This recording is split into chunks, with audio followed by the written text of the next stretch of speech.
Welcome to Cyber Shorts, a LinkedIn live series brought to you by SecureWorks. In these conversations, we have insights around trending cybersecurity topics.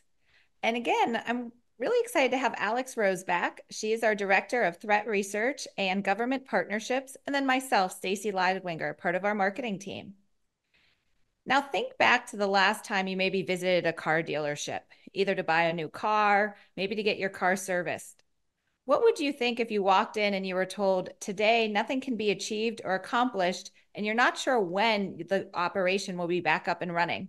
This happened to over 15,000 car dealerships here in the United States this week and last week due to a recent security hack. CDK, a global company that is servicing and offering software to the auto dealerships, was hacked by a threat actor group, and it brought down to a screeching halt all the dealerships that they work with. Alex, I want to jump in just around this topic and really understand what transpired, what's been going on, and what's the impact been on the AutoNet dealerships. Yeah, Stacy, thanks for having me back to talk with you. Always happy to be here with you, but not so happy to this is to talk about yet another major cyber attack impacting so many. This time, as you've already said, it's the auto industry and their consumers. This is an industry worth $1.2 trillion in the US alone. This isn't a small one, right?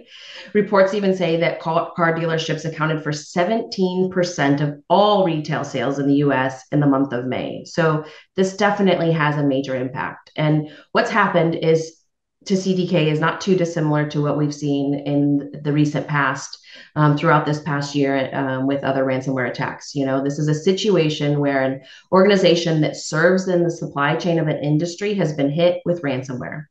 As you've already said, there's been more than 15,000 dealerships that have likely had core parts of their business essentially taken offline because the services and technologies that CDK Global provide are currently down. We're well into the second week since the attack occurred, and just 2 days ago on the 26th, they did begin testing to bring some things back online, but it's not over yet. Recovery's not finished.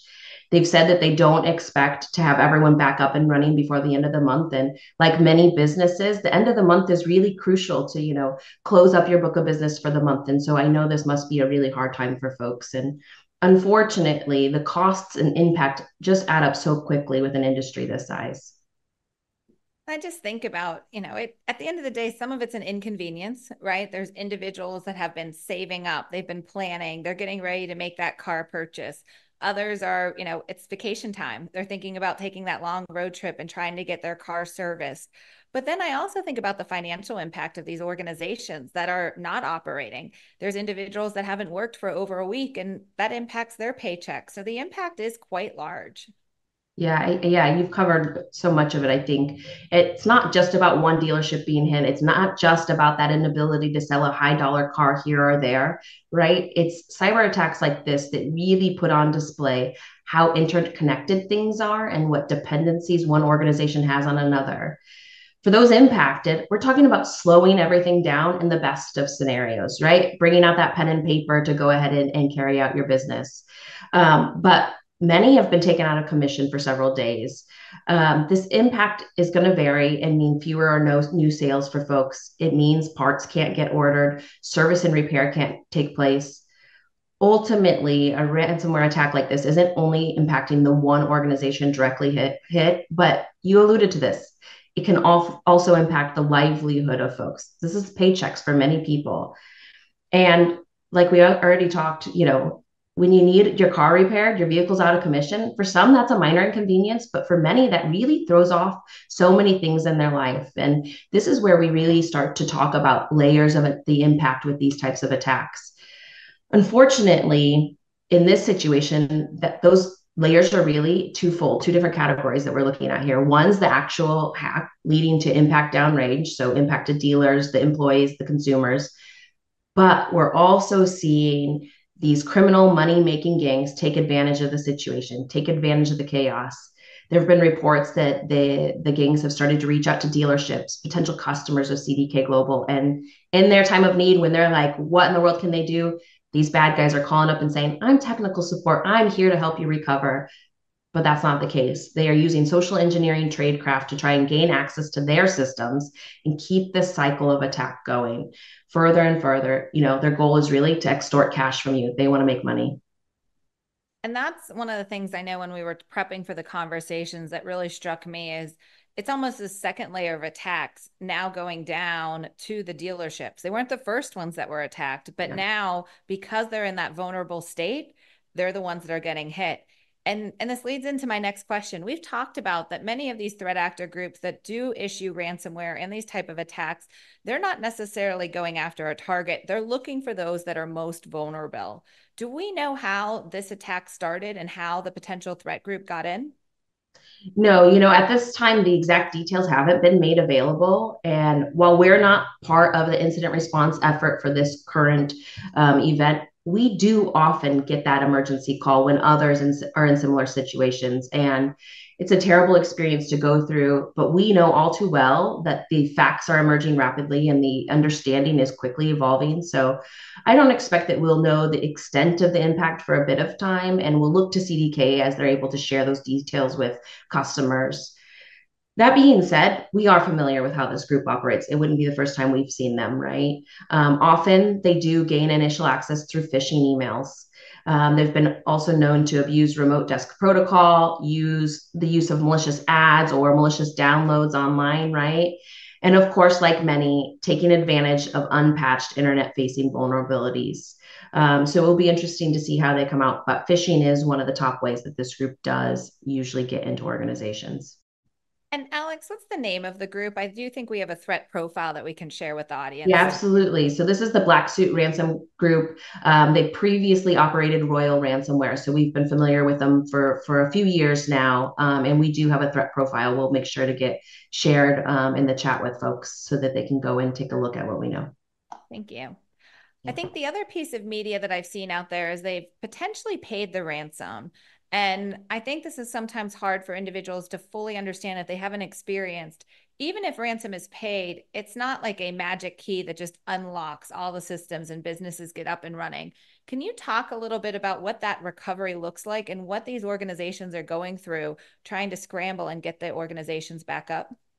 Yeah, I think we would all hope that it was that magic key or magic wand. You just get to wave it and you're back live like you were before. But unfortunately, it's just not often the case. Even when you're successful, there still may be issues with the data integrity. Sometimes the data can be incomplete or corrupted, making the file unusable. And this is really why we talk to organizations about having a backup strategy and incident response plan. It's absolutely crucial.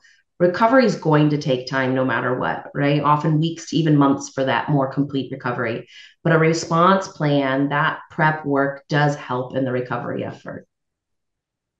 And as we talk about this, actually, it's only been maybe a few months. We talked about some of the new government regulations coming out, specifically around ransomware, how it's reported, and if payment is received, that also need to be reported. I know a lot of these are still evolving. How do you think something like this may look different a year from now when those regulations come in and some of the reports that might be more centered around what's transpired? Yeah, absolutely. We've seen in the US, we've seen the SEC regulations come into effect around the globe. There are other similar where, you have 72 hours to report an incident and often 24 hours or in that ballpark to be able to report the payment of a ransom payment, right? We expect and we know that these regulations are going to grow in the coming year. And I think it's likely that we'll see a more transparent conversation around this topic. I think the hope is that this type of reporting will lead up to better data on the prevalence and impact of ransomware attacks, right? I think that increased transparency could foster greater collaboration and helping us all understand how we can develop effective strategies to combat ransomware. And I think time will tell, but I would envision that we might see a significant shift in how ransomware incidents and responses are discussed and managed publicly, right? There's going to be a lot more data and understanding around this. Like we always say, this isn't about shaming a victim. In the most prepared worlds, ransomware and other incidents can happen, right? It takes us to be right 100% of the time and the bad guys one time, right? And so I think we will see just how prevalent ransomware is. We already know that it's out there and everywhere, but we're gonna see those more transparent figures. And then, one final question and thought as, I think everyone wants to do the best they can to try to avoid impact damage like we just talked about. But this truly has this butterfly effect and is impacting at so many different levels. How can organizations make sure that they're not only protecting themselves from these potential attacks, but if attack does transpire, how can they minimize the impact so that they can really hopefully get back up and running as soon as possible? Yeah, we've alluded to it already, but incident response preparation does go a long way. Having a plan and exercising that plan. Also, knowing all those services and tools that are dependencies for you, right? These are often things that if something happens to them are out of your control, but you should know how it could impact your business if they are out of commission in one part or wholly out of commission. But you do that together with being, brilliant at the basics, things like prioritizing patching of internet-facing vulnerabilities, fully implementing multi-factor authentication, and having endpoint and network security. So not only looking at those endpoint or those individual devices in your network, but making sure your perimeter is also secure. If you want to be operating from a defensible position, prevention is absolutely key, but you do need to be prepared to respond and recover. Well, thank you, Alex, for your time today and some of the insights that you've shared. I think we can all express for those that are probably working those extra hours and times to get up and running, definitely thinking of you. And also just hope that, over time can really identify that root cause and we can use that information to better secure ourselves as a cyber community, as you pointed out.